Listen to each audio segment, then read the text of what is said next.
All right, here we go. So again, welcome to monetize your creativity. So ultimately, what most artists do, which is you're probably doing yourself right now, is just trying to look at what the next artist that you consider is successful doing, trying to pick out what you can see at least that they're doing that works. And the biggest thing is a lot of what people are doing that works in any industry. You're only going to be able to see what they refer to as the tip of the iceberg. So the things that you aren't seeing, the things that are behind the scenes are really what's making everything happen. So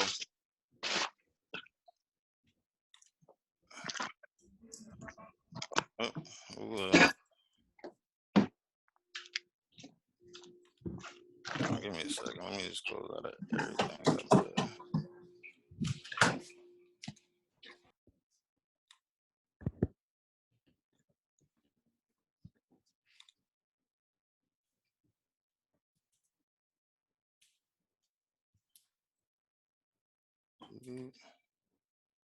All right, let me come back in.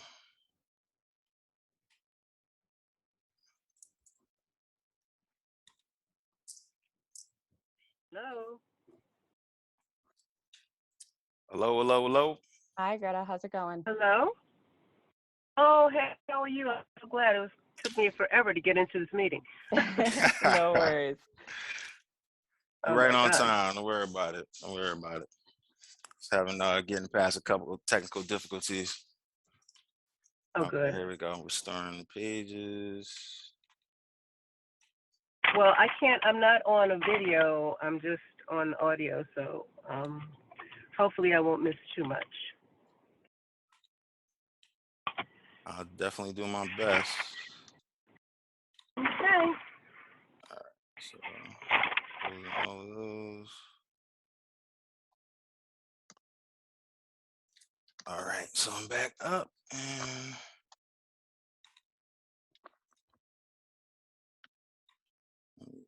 to this presentation.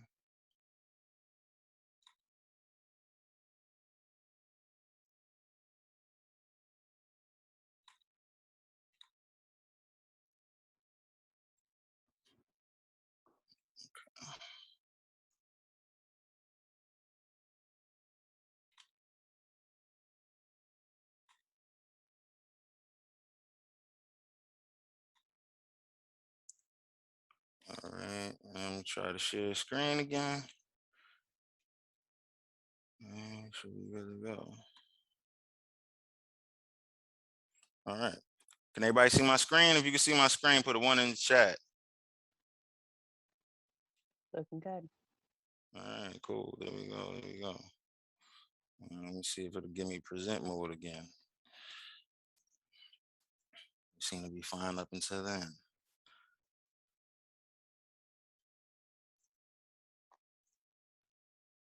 All right, there we go. There we go.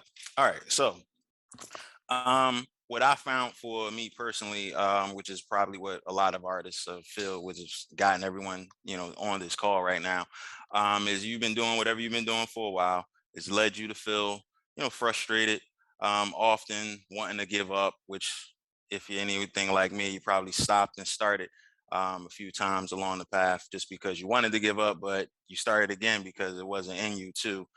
And art and creativity is in you, and there's really nothing you can do about it but to get it out. So art is right now, God bless you, right now bringing in about 63 billion per year, and everyone benefits from that. Art has been used to gentrify plenty of areas, revitalize communities, bring communities together, in collaboration with social artivism. And everyone benefits from art. So I personally believe that the artist should benefit from it as well. Hence my saying and motto, pay the artist.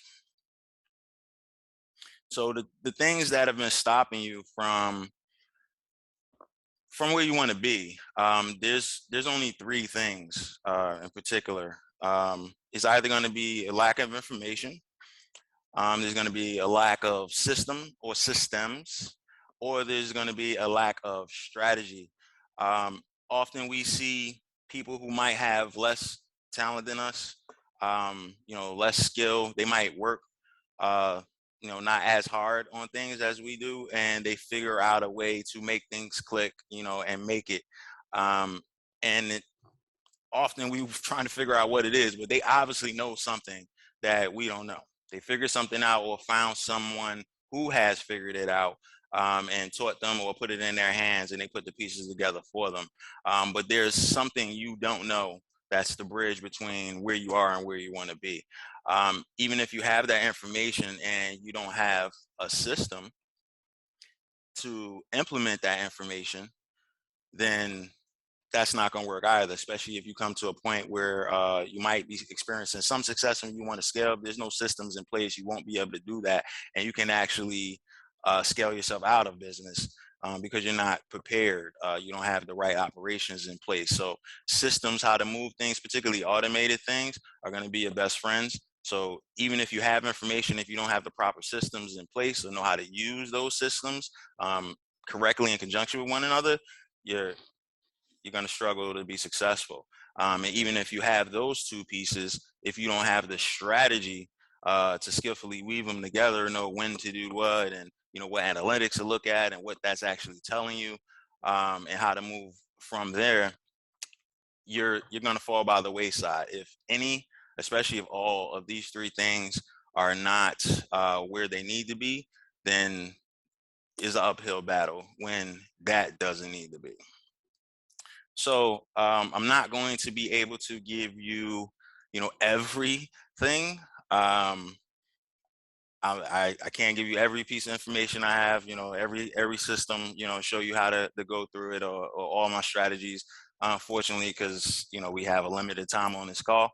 But I will give you an overview. And I actually put together a special masterclass as well for anyone that did attend this workshop. But we can talk about that when we get to the end. So before we get into these strategies, a little bit about who I am, for those who don't know. And I'm kind of quiet anyway, so a lot of people might not know. My name is Dontae Muse, D Muse. That's where that comes from, real last name, just happened to fall into it. I am a gallerist. My gallery is in New Brunswick, New Jersey. We are 3-time award-winning gallerists, including Best Art in the state from New Jersey Black businesses. I've written a couple of different books. Tatiana spoke about one of them earlier, which was my second book for that series. The series is called Tripping Over Canvases. The first one was How to Open an Art Gallery with No Prior Experience. I wrote about it because I did it. And then the second one was How to Become a Successful Artpreneur. Again, I wrote about it because I did it. And these things are tools that I wish someone had in place for me when I came across, and could have definitely saved some time and a lot of money. So I just put in place what I wanted to be there before. So I'm in tune with a couple of things. I won't go through it all, just jot a couple down. Advisory board member, New Jersey Art Administrators of Color. Also a mentor for the national organization. I'm on the think tank for the Institute of Music for Children. Working with, a couple of different organizations. I consult as well too for some arts councils and some arts organizations. So that's who I am currently now, and becoming a proud member of Black Art Alliance, not to mention, check them out. But who I was, first and foremost, just full disclosure, this is not me as a baby. I actually just Googled cute Black baby boys, and this picture just came up. So if you know who that is, don't tell them I was using a picture. But my story a little bit.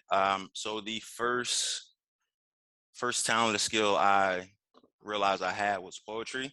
I wrote a poem in 2nd grade, and the teacher prompted us with Winter, and she gave everyone their grade and went around to the 5th grade teachers and asked them had they ever read the poem before, because she thought I plagiarized it. This being a 80-year-old some white woman, I didn't look too deep into it. But I looked at it as I obviously must be pretty good if she thinks I stole it. particularly at 8 years old. Like, I wasn't memorizing random poems about winter. But it worked out because it kind of dropped that bug in me. Then I started honing my writing skill. So ended up and initially to get out of class a little earlier, learning instrumentation. So I played a few different instruments. Quickly got into creative writing as that poetry and writing escalated.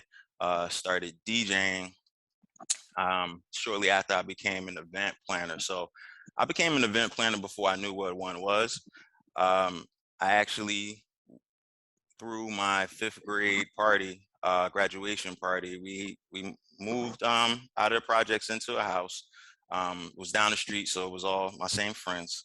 And I threw the party, and I made sure, I charged, women or girls $3, and the guys $5, so soda, water, and everything. And one of my friends who ended up becoming my brother asked me if he could DJ because his dad had told him, because his dad was like a popular DJ in the city. So I ended up hiring a DJ, somehow, and we put it together. So ended up having over 100 people in that party, and that kind of set a few things in tone. We'll set the tone for a few things, but I didn't really know, exactly what I was working with. So I had a couple of stumbled a little bit along the road. Let me see if I can move this thing. So, oh, in my way.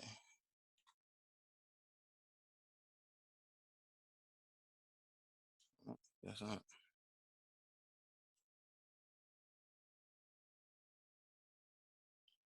One sec.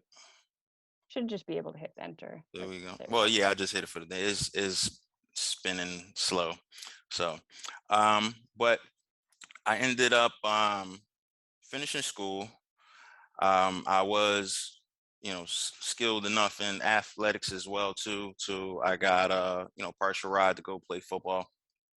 So that got me through most of school. I ended up losing some of that money through injury and the team switching over coaches in the interim. And because I wanted to make sure I finished school, I told the coaches that I was no longer going to play because I had to use that time to make money. And now, granted, this is my last year, and my son is also on the way. So I had the added pressure of, once I finished, not really getting to explore any of my skills and abilities because I had a mouth to feed. So ended up working for like a year for someone else. The entrepreneurship bug, I guess, was always in me, even though, because I was intelligent and school was very easy for me, I was always told, oh, go to school, go to school.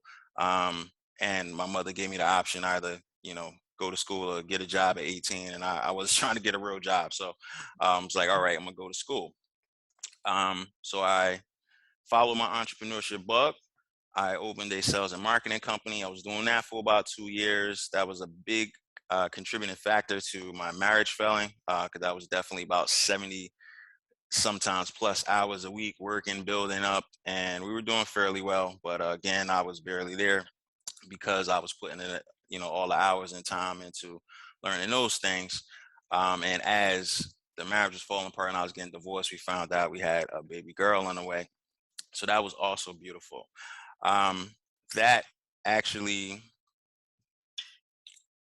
led me to back to Jersey. I was in Connecticut, went undergrad in Connecticut. So I ended up coming back to Jersey and getting back, making sure I was doing like the work thing after a while. When I originally got back, I got back into event planning and nightclub management. But I had some goals and everything, so I needed to pick up something during the day. So I went back into sales. I did business banking and, as a credit proponent for Wells Fargo. I worked in retirement investments, some more sales and marketing. So my business background is there. But it wasn't until I got fired coming back from vacation. Actually, the day I got back, I got fired.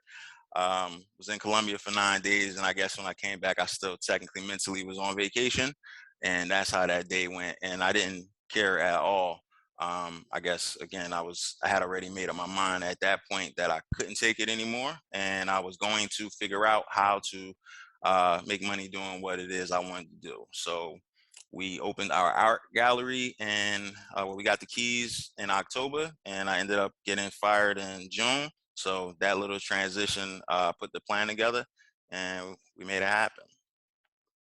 So now I'm going to go over some of the things that I've learned. Now, none of this stuff right here is in the book. The book is kind of like a not necessarily a prerequisite, is separate information that you really need as a foundation.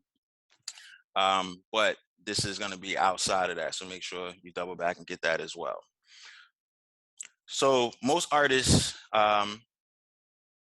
they sell originals, like pretty much everybody. That's the first thing you think about, particularly when you're talking about visual artists and painting. You're talking about originals. Somebody make one piece, sell one piece, make one piece, sell one piece. Ideally, mostly what happens is you make a whole bunch of pieces, sell one piece or two, or make a whole bunch, sell another one or two is usually what happens. But unfortunately, originals don't sell every day. So unless you're very good at budgeting money, you have very low expenses, and or you selling your pieces for a whole lot, is probably going to be difficult making it in between. So because originals don't sell every day, artists have ways that they typically go about making money. Of course, you have your prints. Prints are lovely. They allow another price point for your collectors to buy, exposing people to you. But most people just put their prints as available, and they might post every now and then or have these prints for sale, but they're not doing anything to actually push their prints. So again, the prints are making very little money, and being as the price point is very low, even though the profit margin might be high, you're probably not going to do enough prints for most artists. I know some artists personally are literally making over $100,000 with just prints, but is your market like that? Is your audience like that? Do people want your original so bad that they just want your pieces? So they're buying stretch canvas prints and or prints in large quantities. Are you doing like orders, having companies order, your prints in bulk?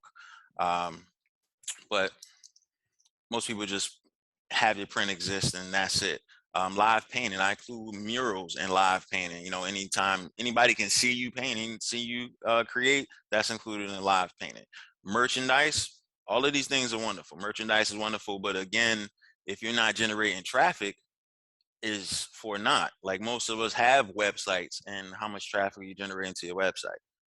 Most of us have, platforms, IG, whatever your platform may be, but how much sales activity are you getting on these platforms? And ultimately that's what matters, because that's what's going to enable you to keep on creating art.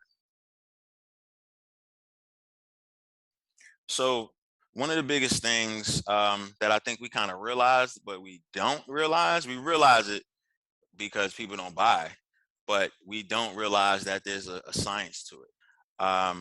And the Reimagining Commerce report, I think originally it was like 92, I think it went up to 94. But 94% of people that are viewing through your website and or coming to, your pages, wherever you have them, aren't ready to buy. Not that they don't like your stuff, else they wouldn't be there, they wouldn't be following you, but they just not ready to buy. So what we oh, I'm sorry, somebody's off mute. If y'all can mute yourselves, please, I appreciate it. So we only talk to the 6% of people that come through that are ready to buy. And then think about the platform. If you're talking about your only platform is IG, you're only getting, on average, a 10% max of the people you even have following you that can see you, based on how the algorithms run.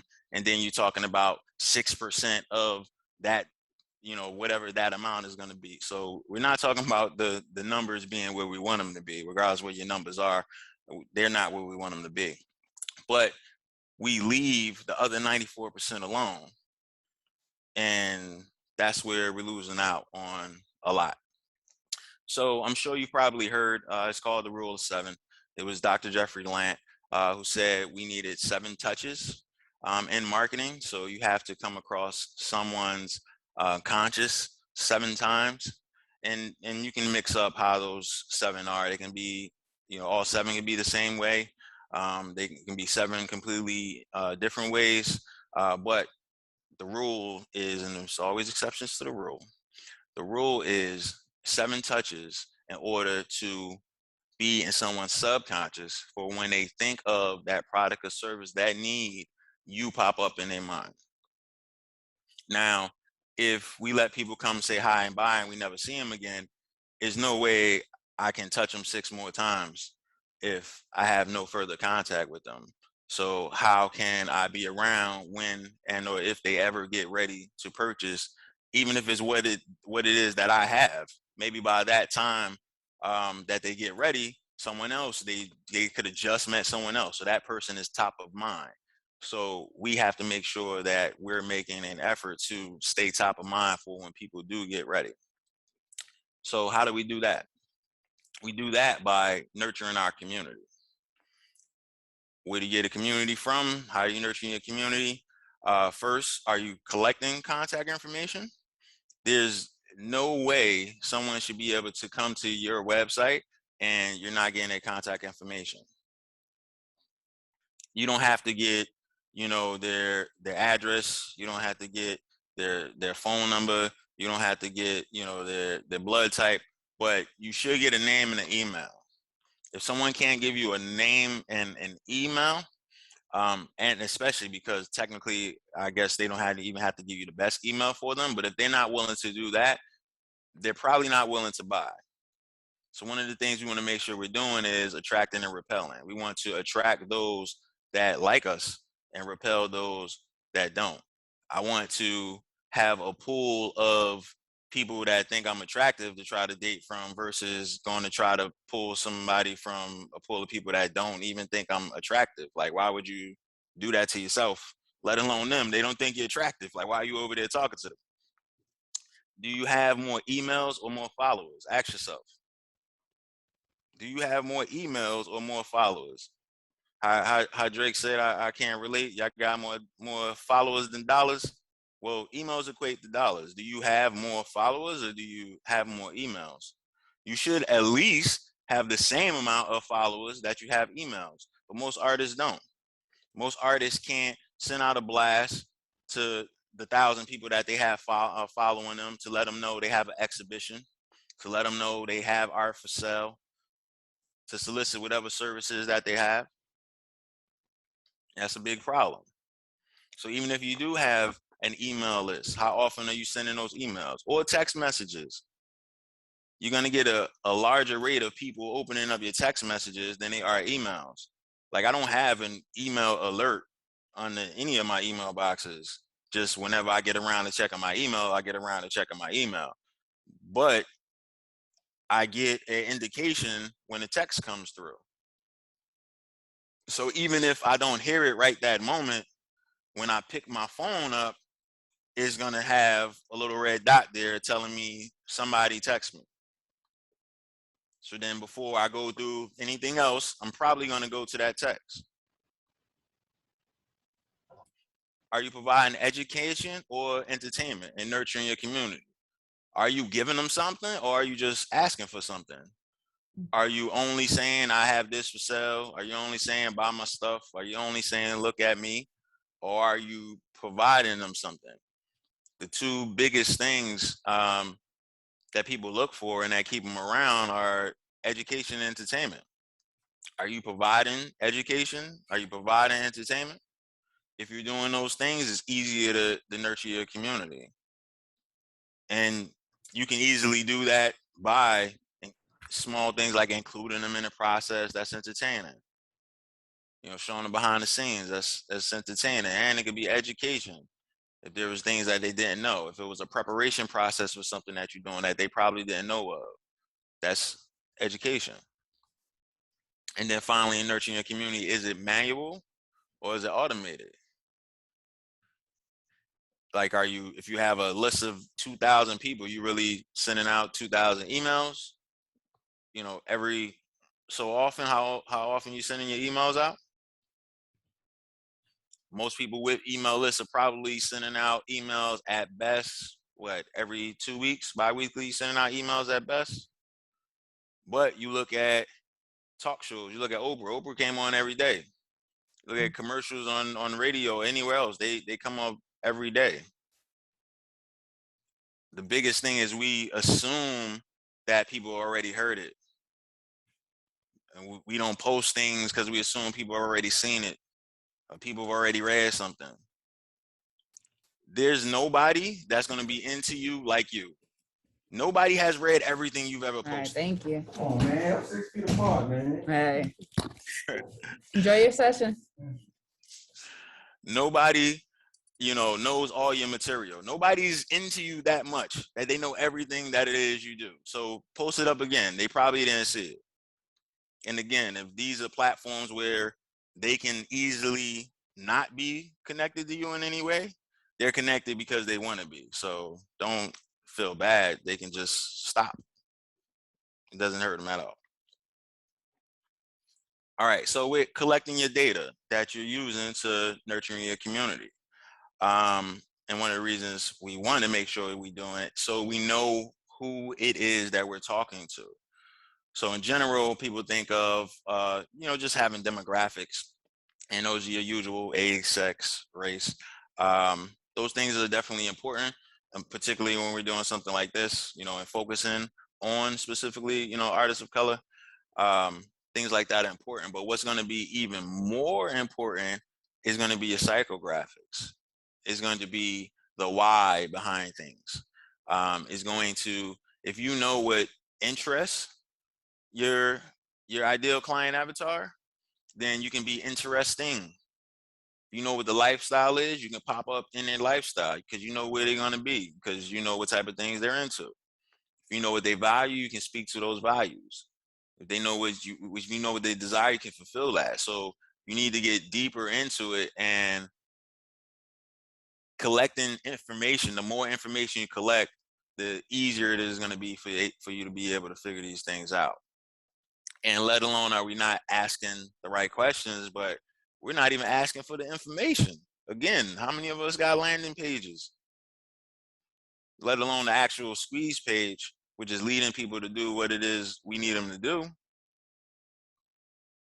And I understand as an artist, often, you know, I just want to do art, but I need money to do art. So I had to figure all this out. All right. So how are we getting these emails? Because again, even if you do have a landing page, if you're not getting any traffic to your website, that's not going to fix the problem. It is putting a piece of a system in place, but it's not going to fix the problem. So how do we get people to our page or to wherever it is that we want them to go? We have to attract them. We can't drag them. We drag our friends and family, but that's not the way. That's not the way to go. We need to make sure we are attracting people. So in order to attract, we need to create magnets. Magnets attract. So what's used is a lead magnet. Lead magnets attract your leads. You need leads in order to make offers to sell. So lead magnet is any offer. Is usually a digital download, usually something easily deliverable, usually something pretty much instantaneously deliverable, and it's going to also be like your minimum viable product. So it's going to cost you the least amount of money that it possibly can. And most of digital products are free, but it's going to have the capabilities of collecting the most amount of information that it can. So at minimum, your lead magnet asks for the email address of the users and a name, but the more information you ask also helps filter out who you're speaking to more as well. Because I start to get back-to-back questions. I get a little agitated sometimes, not in this Q&A. You ask me whatever you want, but outside of when I'm expecting questions. So I want to be done with it as fast as possible. If I'm not really into whatever it is I'm trying to do, and I'm getting a whole list of questions looking like an SAT, I'm going to stop. But anybody that made it through, that they're interested in you and that they want what it is that you have to offer. So they have no problem getting whatever emails they're going to get from you, or, attending, whatever it is that you're telling them they should probably attend. But the real purpose of it is to meet people. It's not the easiest to make, friends as an adult. You meet new people and you create and cultivate the relationships. You also get your additional touches through your email flow that you set up to go and to nurture your community, which I teach about in a masterclass. So the lead magnets, there's a dozen easily different types of lead magnets that you can come up with. I just put up here some of my favorites. Lists are real quick and easy. I use a list once, but I usually now just put up my list. But lists are real easy, and you can make a list of anything. You can make a list of materials you're going to need for a certain project. You can make a list of hard colors to blend, or there's a million different types of lists that you can come up with. And especially if they're going to be educational, people are going to tune into those types of things. Ebooks are some of my favorite. I did when I was selling, I'm still selling it, of course, but when my first gallery book dropped, Tripping Over Canvases, How to Open Your Own Art Gallery with No Prior Experience, I put out a lead magnet, which was a short ebook, and the title of the ebook was, Is Your Art Gallery Ready?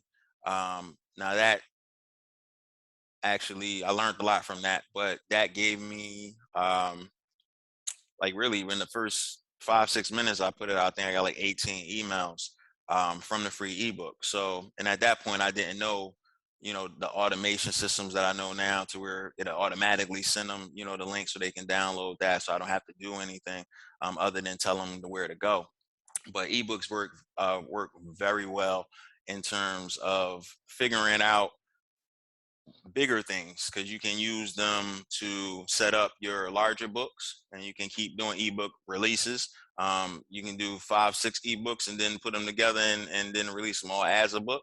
And those smaller ebooks can be your lead magnet, and then now you're selling the book, and you have all these people that have been interested in your other chapters or sections, which were your ebooks. So you can break that down, really minute if you like. Or you can just do it like a one-off. Prints as well.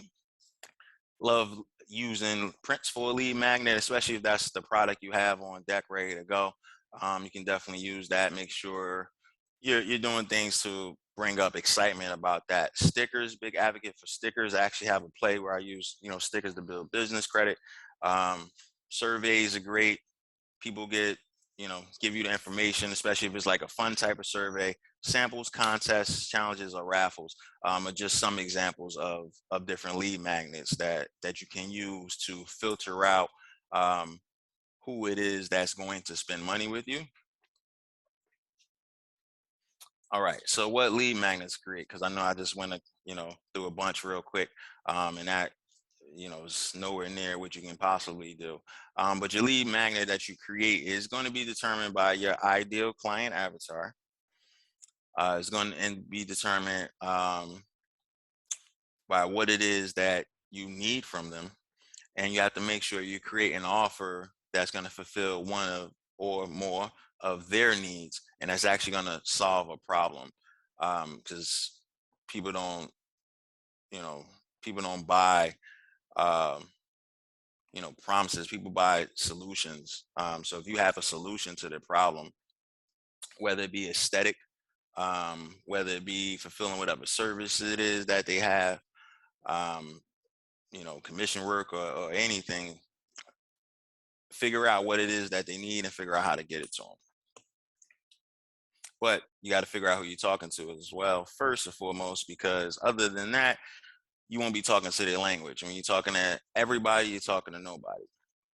So this is an example of Carmen. It's actually one of my clients. Y'all can follow at Sarah Luna Art. So Carmen she specializes in work that shows her ethnicity. She's Afro-Latina, and she really wants to make sure she's connecting to bringing, nostalgia back from different things that are specific to some of the ways that they've grown up. So Carmen is, all her artwork is depicting things like that.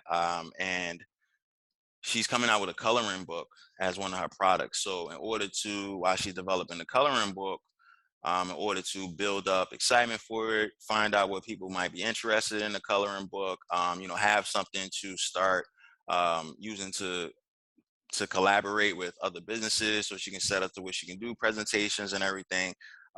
She released a coloring page just to begin with. So this is just a page out of the book, and these are her individual slides that are on the carousel. So remember when you visited grandma and mom and experienced that fresh aroma of cafe kalau.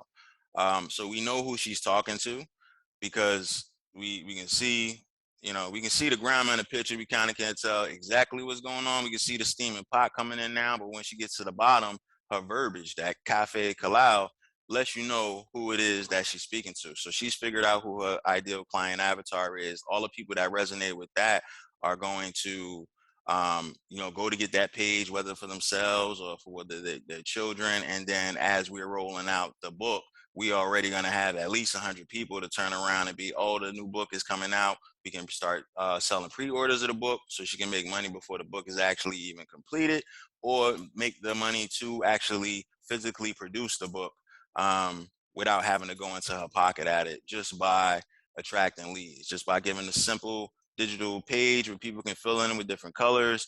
She's going to find a whole group of people who are going to love her and spread the word, and she's going to be able to continuously market to them after. So what I need you guys to do, so take these notes, create the lead magnet, collect the data, nurture your community. That's the beginning formula. That'll get you from where you are to where you want to be. And you are where you are now, but if you're not happy there, then do something about it. The biggest enemy to success is excuses. So a month from now is going to come, whether you want it or not. If you're alive, it's going to come. Do you want to be exactly where you are right now when it comes? If not, let me show you how to get out that water before you drown in complacency. So people ask sometimes about what I can guarantee. I can definitely guarantee that everything I've mentioned has been tried and tested myself and or one of my clients. Everything is customized that I do for your specific situation. Again, I do work with poets, I work with visual artists, I work with, musicians, I work with photographers, caterers, whatever it is. You can monetize your creativity. And even just learning how to put this little piece of the puzzle in there is going to get you a lot further than where you are now.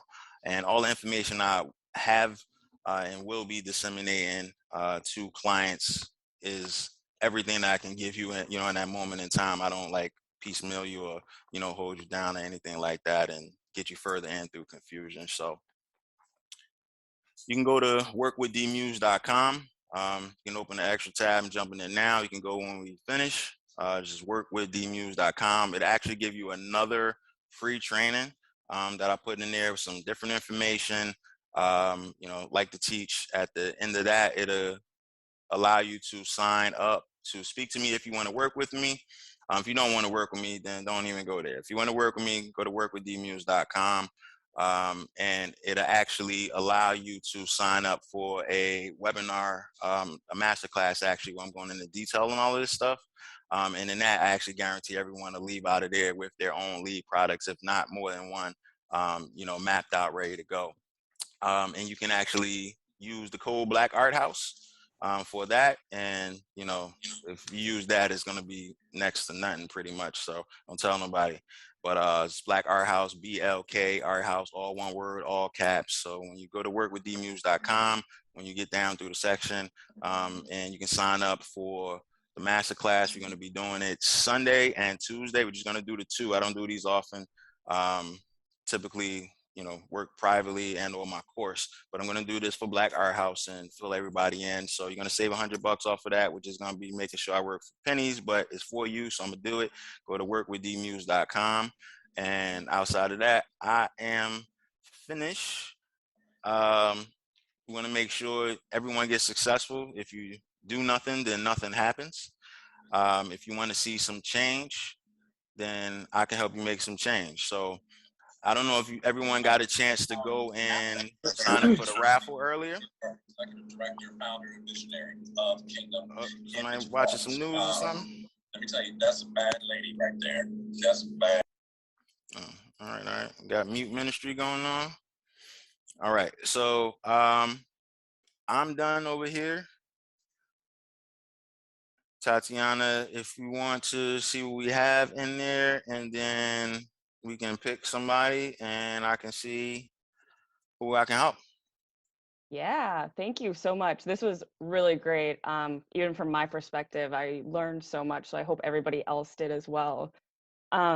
Actually, before we go into the raffle, does anybody have any questions for Dontae before we head into the raffle? I know there's a couple in the chat if anybody wants to speak up quick.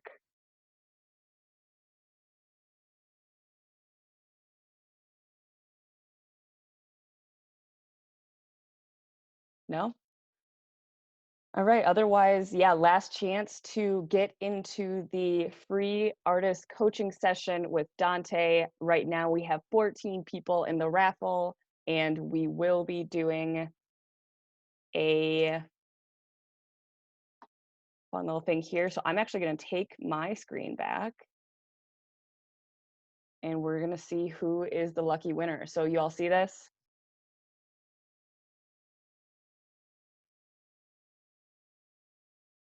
Give me a 2 in the chat, or a, yeah, looks good. if y'all can see this.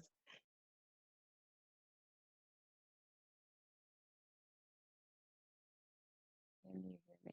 Hello?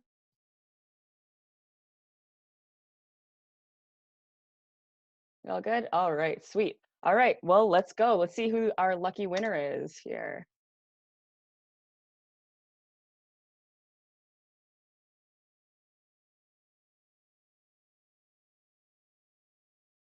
All right, looks like it's Taylor Clemens. Congratulations. We will follow up with you after this. And, oh, I saw a couple more just come in. Sorry, y'all.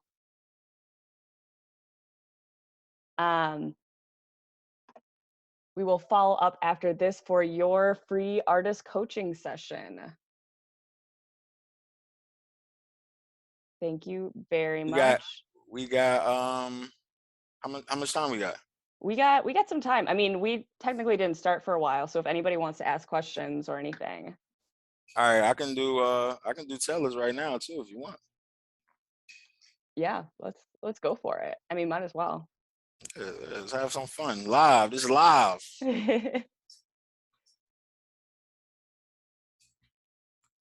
All right, where's Taylor? Taylor, where you at? I'm here. All right. Okay. What you got, the bonnet on or something? Why you got the camera off? All right, there you go. Now. All right. Yes. What's going on? Yes, I had a question on how can you actually build an audience on social media to be able to actually start creating revenue? Okay. So, I mean, each social media platform kind of has its own nuances. So I'm gonna just talk to you just in general. So there's a few things that you need to be doing, and I'm gonna try to get off the what you probably heard from everyone else and get onto some other stuff. We need to be engaging. Otherwise, people are not gonna know you exist. It's social media, so if you're not social, you can't expect people to be social with you. So if you're not saying hi and you're just waiting for someone to say hi to you, you're gonna be waiting for however long that happens to take, and that's out of your control. We don't like to leave things out of our control. So you can control your engagement. So engage Yes, you need to be posting regularly. And whatever that regularly looks like, consistency is the biggest thing versus frequency. Like as far as some people say, you got to post every day or you got to post 3 times a day. One, it all depends on what your goals are. So you might not need to do that. If you're just selling art, you don't need to post 3 times a day. Like that's a lot. I would definitely recommend you post every day. But 3 times a day, it could just be a lot. Figuring out how to come up with all that content consistently isn't the easiest thing to do. And take it from me, because I do, often post 3 times a day. But I give out information, like I'm doing different things. I kind of have more buckets to work out of than someone who might just be an artist. So it's just about being consistent with whatever it is you decide to go with. You do need to have a hashtag strategy. Hashtags definitely still do work. They don't work in a story anymore, but they definitely still do work. But you need to have a strategy with your hashtag. So you need to be using a mix of small, medium, and large. Small is going to be up to like 50,000. Medium might be up to like 1 million from the 50, and then large might be more. They allow you to use 30. And you can squeeze in a couple more too if you add in the comments. You usually get like another 3 or 4 in the comments, which don't count for your 30. So you can get more in there, so you can get more reach. But all you're doing is you're taking more shots. And yes, the more shots you take, the likelihood of you making one is higher. So you want to take as many as you can, but you want to make sure you're looking at the hoop and aim at it when you shoot it. So on those larger ones, it's going to be harder to discover you, especially if you don't already have a following. Once you go to those larger ones and you see they got 30 million on there, you're probably going to be at the very bottom. The people that have the larger accounts or the more engagement on their accounts, they're going to show, and it's going to be hard to find you. So we don't just only want to use all these super large hashtags, and a lot of artists feel like that. I've been using hashtags. What hashtags are you using? What you using? BlkArtist, how many is that? You using what? Artists on Instagram is like 30 million that fall on the artists on Instagram. Artists on IG, Instagram artists, like the ones you using, are you researching them? It's easy to research. And when you go to search bar, just type it in, go to tags, and it'll show you how many things pop up with that. So if you're only using those out of millions, the likelihood of you being found is going to be very low again. So what happens is when you're using the smaller ones now, the likelihood of you being discovered is higher. So in the smaller ones, you become a bigger fish in the smaller pond versus the other way around. So you want to bust out of your pond. So you want to be using, particularly in the beginning, you only want to be using no more than 5 of the large hashtags. You want to be using like 10 to 15 small hashtags that speak to your client avatar. What is your client looking for that they would, be searching for? Whatever it is that they would be searching for, look up, use that as the hashtag. So when they go to look for it, you're going to be discovered. Then you want to use like 5 to 10 of the medium ones. But in the beginning, you definitely want to be using the smaller hashtags. So anything that's large, just don't use it. Put it to the side till you get there. If you've already at your 5 large, because you still want to take as many shots as you can. Outside of that, the fastest way is always going to be, I'm a big proponent of organic, but it takes so long. The only way to fast track it is going to be to get paid traffic. And I mean faster than just solely organic. You can do collaborations and stuff. But the fastest way is going to be paid traffic. Now, before you go into just paying for traffic, again, we have to figure out what traffic we want. You don't know what traffic you want unless you have engagement, people have said, I want this or I want that. If you decide who you want and then you figure out where they are. So like, again, for Carmen, she was looking for other Latin American women, other Afro Latinas and stuff. So, all right, we know the type of things that they might be looking for. So now we know to go look for them, but we couldn't go look for them until we figured out who it was that we wanted to talk to. And the problem is often we want to talk to everybody. Everybody is everywhere. You can't be everywhere.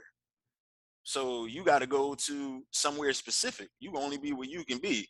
All right. So if I can only go to one place, for example, I'm going to go at the place where my client is going to be versus going everywhere. So you figure out who it is, who's your client, like literally give them a whole name, everything. So you're talking to that person every time you talk. And every time you talk, you speak in that person's language, whether it be, Spanish, whether it be, you know, slang, like whatever it is, speak in that language to that person. Like often in niches, there are, there's certain verbiage that you only know if you're in that community. Speak that language. Once you find that person, find what communities they are in. Like Justice, who's probably on here as well, is one of my clients.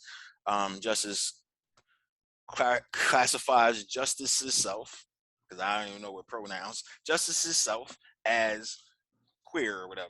So there's certain verbiage in that community that they will only say amongst themselves, that if it gets said, you would know that, you're also part of that community. So it's like it's certain different, code words amongst us that I'm sure if you never saw my face, nobody never told you I was Black beforehand, and we just start talking to each other, we can probably figure out each other's Black. Like it's just certain things in there, like for the gallery, we're probably gonna do community fish fry in September. Who you think we talking to?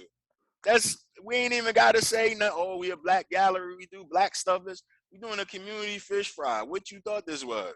You knew who we was talking to when we put this out. So making sure you speak that language of who your ideal client avatar is.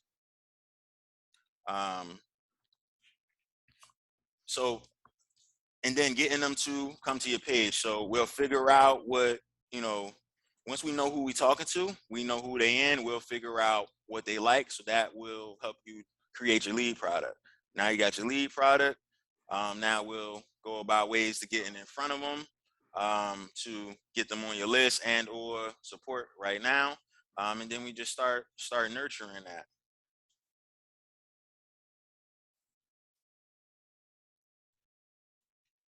Hey, thank you so much for answering that question. Will I be able to ask a lot more questions during our coaching session as well? Yes, definitely will. Okay, 100%. thank you. You got it. Not a problem. Not a problem. All right. I saw a couple of other questions popping up in here during the chat. Yeah, I don't know what happened when my camera jumped off, but guess I wasn't showing my good side. No, you're good. I'll actually run through a couple of them that I saw. So Bianca asked, or there is a question here of whether this is considered a lead magnet. Well, yeah, theoretically. So you would do workshops, seminars, master classes, anything where you can present what it is you have to offer, is bait essentially. Is the same thing as giving appetizers.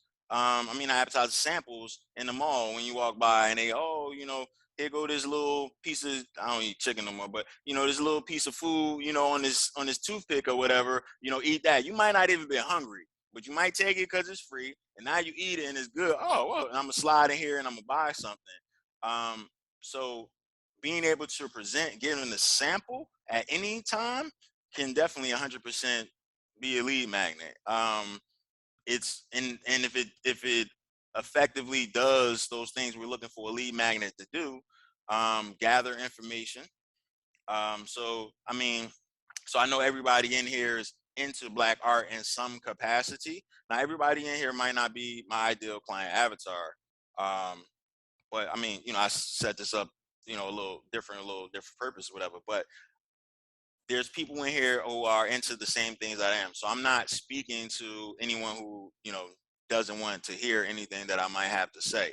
So all of these emails actually went to BlkArthouse. But from there, yes, if you go to workwithdmuse.com, I will then have your email.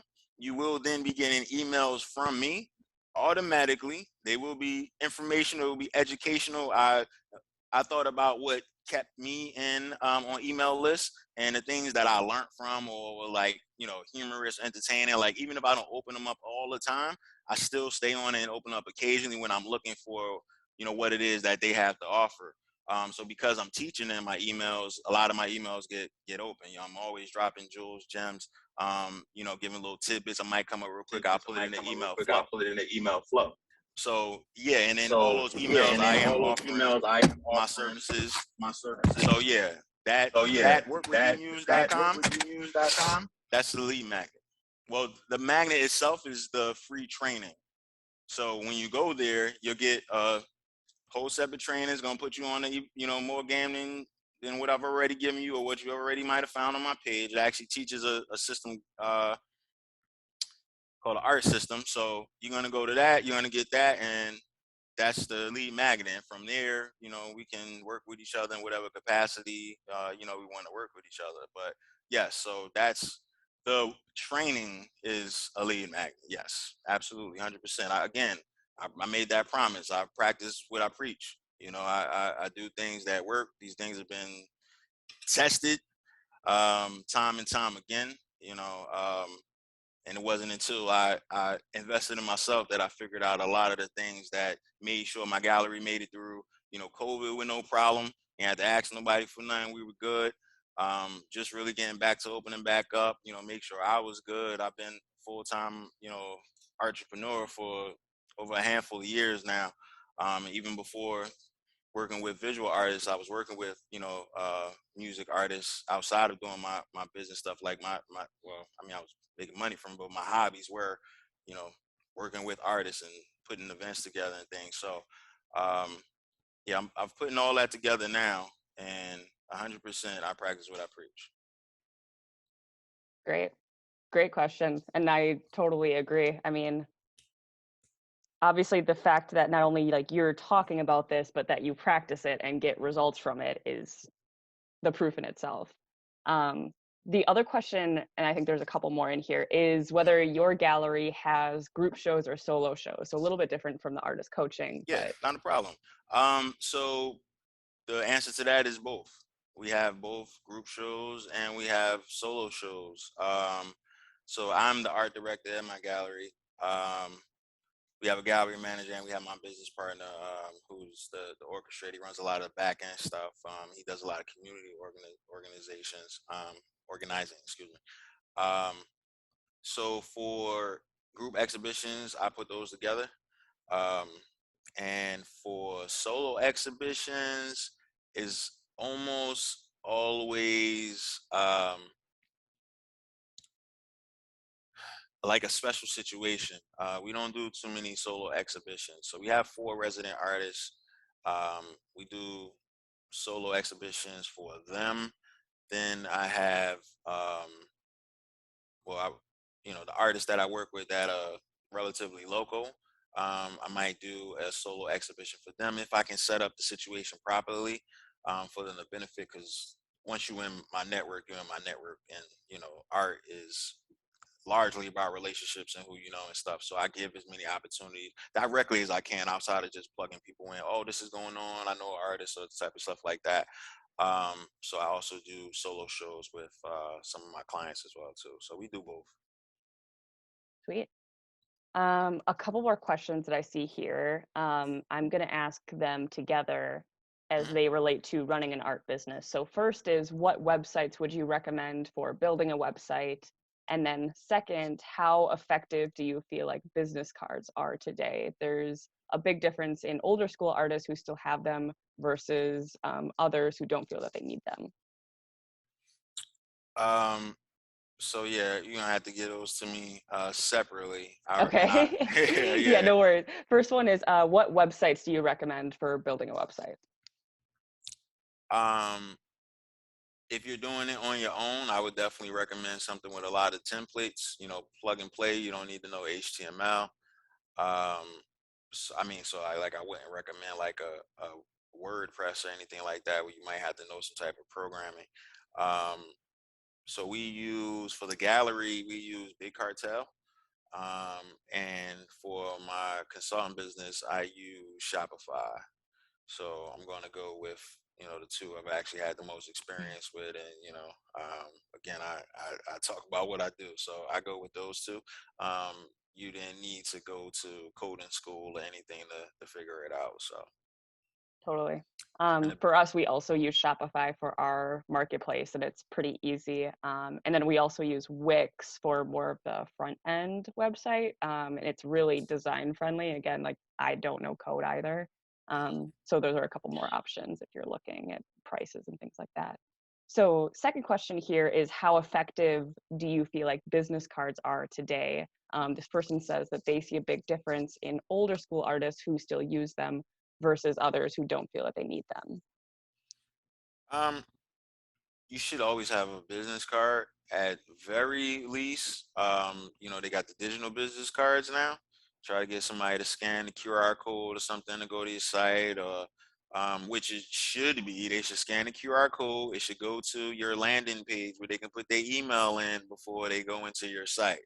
But that's even better than just having a business card, because you get it right then and there. Like, they do it right in your face. It's like, here, just take a picture of that real quick and, open it up. Oh, did you do that? All right, cool. And then, they're doing it while you having the conversation with them in real time. So it's no forgetting, or hopefully they remember it later, hoping, the business card doesn't stay in their jeans and get washed and they can't see anything on it or rip up or anything. But I would definitely say have one, because it's crazy not to have one. You know how nuts you look when someone asks you for your information or a business card and you don't have one? You look nuts. Like, you can't help it. Even if they watch you give out a bunch of cards and you just gave your last one out as they walking up and they ask you for your business card, you're like, I just gave them all out. You still look nuts. Like, trust me, I've been in that situation plenty of times. Like, I just gave my last one out. It's crazy. So have a business card. Again, it's a numbers game. I've had cards that I found after a while, and it's like, oh, I remember this. Or even if I didn't remember that, hopefully your card says what you do on it, not just like the name of your business. That might not tell me what you do.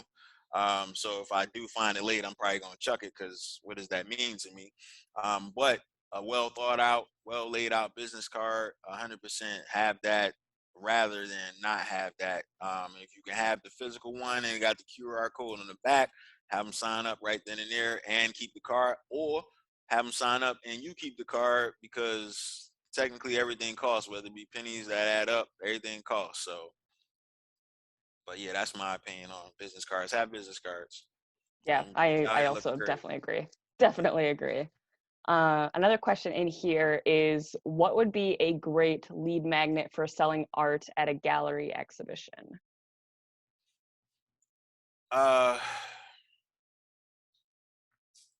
So selling art at a gallery exhibition. So if I was doing a gallery exhibition, I would probably do a little more on the I would probably run some type of ads to people that have been through galleries, or people that are, following auction houses and actually spending money on art, because you can use that as a filter as well too.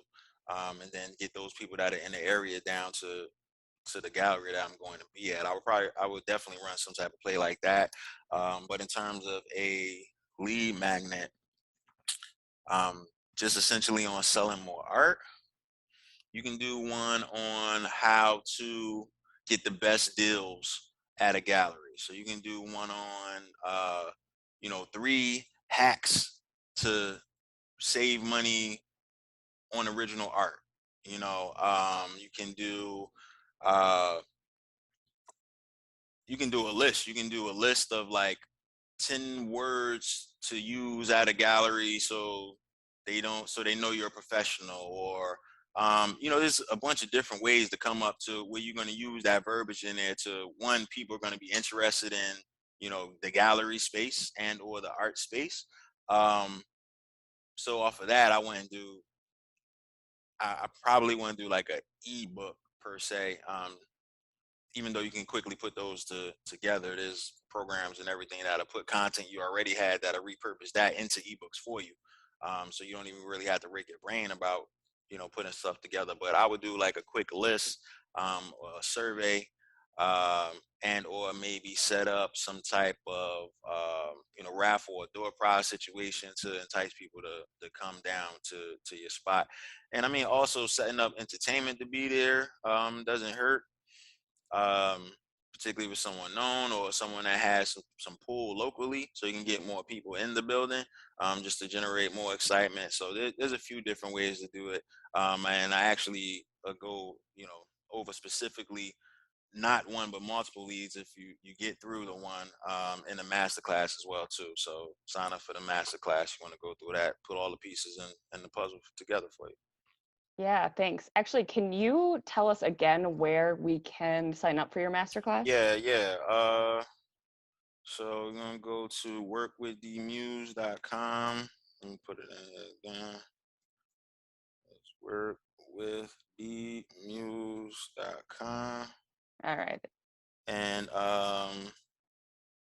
when you use the code BlkArthouse, it's gonna make it super cheap for you. Yay. That's great. So put that in there. Just go to workwithdmuse.com, and we can become family. Sweet. All right. Well, I know there's a couple questions left in here.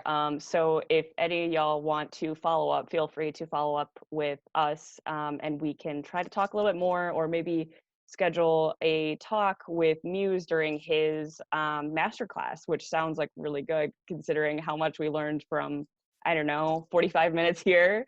So thank you again for being here. My name is Tatiana Rice. I am the founder of BlkArthouse. Here's my lead magnet. We host these seminars in order to really, of course, like educate our Black artist community and helping them move forward. But of course, trying to get you into our community, trying to build the art ecosystem around Black art. I use this as a lead magnet for BlkArthouse. Yeah, yeah, you did. I definitely did. So now listen, right? And I already know, you'll get everything's numbers. So you'll get X amount of people, show interest, and then that kind of filters from there. So we had 375 people, I guess, registered for this, through the various things that I put up that I'll teach. And I went light. But now you have 375 emails.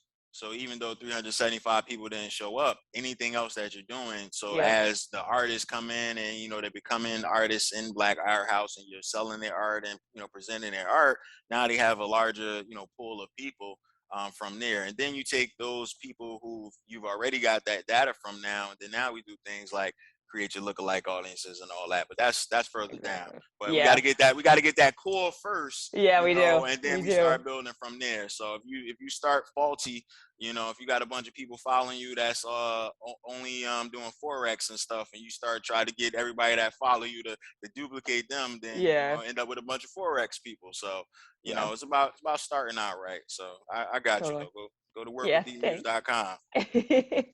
All right. Well, thank you all again for being here, and a huge thank you to Dontae Muse, artist, coach, and author. Also, make sure you, of course, get his book, which, like I said, I'm about halfway through. I'm going to do a little bit of a blog on it and talk a little bit about some of the things that I've learned. But of course, like, you all should, get it yourself, read more, because there's just so much information out there. Yes, save yourself some time. If I ask you to give me $1 and I give you $10, you probably do it, right? Or if I ask you to give me 10 and I give you 100, you do it, right? It just makes sense. The book is $20. The book can make you $200 by opening it up. And that's many times over, not just the one time. So it makes sense. Invest in yourself, invest in your education, expand your vocabulary, and save some time. Stop being a starving artist. Amazing. All right. Bye, everybody. And thank you all again. If you need this information, we are recording it and we will be uploading it to our YouTube channel. Bye, all. Peace. Hi, thank you.